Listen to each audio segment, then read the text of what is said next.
Vous avez une ou plusieurs dents manquantes.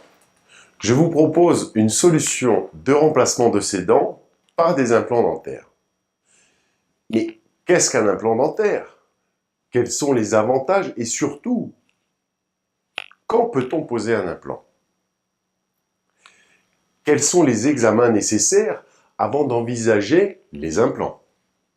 D'autre part, quelles sont les différentes phases de traitement? Faut-il un suivi particulier après le traitement?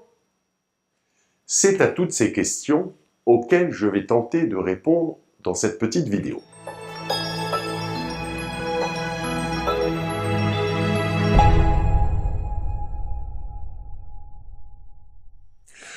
Remplacer une dent perdue est d'une grande importance. Cela évite le déplacement des dents mitoyennes avec ce que cela suppose, les implications sur l'esthétique et les fonctions de mastication. Un implant, c'est une racine artificielle en titane que je vais installer dans l'os de la mâchoire en remplacement de cette ou ces dents manquantes. Ainsi, les implants solidement ancrés à l'os vont servir de support à des couronnes, des bridges ou un appareil dentaire. Pour poser un implant, il est nécessaire d'avoir de l'os en quantité et en qualité suffisante. Les caractéristiques de l'implant, la longueur et le diamètre, sont déterminées par un examen scanner ou cone beam qui est à l'échelle 1, c'est-à-dire qu'1 cm sur le scanner correspond à 1 cm dans votre bouche. Grâce à un simulateur, je vais choisir l'implant en tenant compte de la forme et du volume de la crête osseuse dont je dispose dans votre mâchoire, en prenant soin d'éviter les éléments anatomiques nobles, tels que le sinus maxillaire ou le nerf mandibulaire. De plus, avant l'intervention, j'étudie avec attention votre bilan médical. Des consignes alimentaires et d'hygiène vous seront données, permettant ainsi de réaliser l'intervention dans de bonnes conditions et faciliter la cicatrisation. La pose d'implant fait partie de la chirurgie osseuse. Et comme toute chirurgie, il est primordial que celle-ci soit réalisée dans des conditions rigoureuses d'asepsie au sein d'un bloc opératoire. Lors de l'intervention, vous serez préparé à l'aide de champs opératoires stériles. Mes assistantes et moi-même seront équipés de tenues à usage unique avec des charlottes, des masques et des gants jetables. Tous nos appareils sont rigoureusement stérilisés dans une salle dédiée à cela. L'anesthésie est locale. Elle doit être effectuée le plus doucement possible. Cela permet non seulement de ne pas distendre les tissus organiques, mais aussi de vous mettre en situation de confort. Une bonne anesthésie assure au patient une intervention sans douleur et surtout au chirurgien de pouvoir travailler en toute sérénité.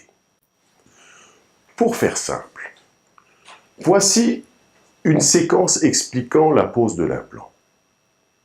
Après avoir réalisé un perçage calibré sans douleur dans l'os de la mâchoire, l'implant est vissé dans l'alvéole. Un pilier de cicatrisation usiné en titane vient se visser dans l'implant. Il permet d'obtenir une bonne cicatrisation de la gencive autour de l'implant. L'ostéo-intégration de l'implant, autrement dit la cicatrisation osseuse, est obtenue entre 6 semaines et 3 mois. Celle-ci va dépendre de la dureté osseuse de votre mâchoire. Maintenant que votre os est cicatrisé, nous pouvons réaliser la couronne implantoportée. Pour cela, il est nécessaire de réaliser l'empreinte de l'implant en utilisant une des forces de l'implantologie, à savoir l'usinage. En effet, en termes d'ajustage, ce que la main de l'homme ne sait pas faire, la machine de précision y arrivera. Ainsi, on va venir accrocher une pièce usinée sur l'implant, puis réaliser l'empreinte elle-même. L'empreinte est alors envoyée au laboratoire de prothèse qui va fabriquer la couronne. Le jour de la mise en bouche de la prothèse, la première étape consiste en la mise en place du pilier implantaire. Le pilier implantaire sert de pièce intermédiaire entre l'implant et la couronne pour la fixer solidement. Il est introduit dans l'implant, puis vissé à l'aide d'une clé dynamométrique qui mesure la force de serrage à 35 Newton par centimètre. La couronne sera ensuite collée sur le pilier implantaire. Il ne me reste plus alors qu'à montrer les gestes d'hygiène pour le bon entretien de votre nouvelle prothèse. Pour cela, l'utilisation quotidienne de brossettes interdentaires ou de fils dentaires, associées à des visites de contrôle annuelles, permettront d'augmenter la durée de vie de la prothèse en bouche. Je vous remettrai aussi le dossier de traçabilité correspondant à l'ensemble du traitement implantaire.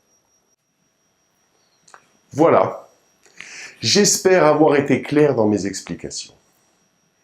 J'ai acquis depuis de nombreuses années suffisamment de recul et d'expérience dans la pratique de la pose d'implants. C'est une technique éprouvée et très efficace si elle est bien pratiquée. Grâce à elle, dans votre quotidien, vous allez retrouver non seulement le plaisir d'une bonne mastication, mais surtout une nouvelle confiance en vous. J'espère que cette vidéo vous aura permis d'aborder cette chirurgie implantaire avec le plus de sérénité et de tranquillité. Mon équipe et moi-même restons bien évidemment à votre disposition.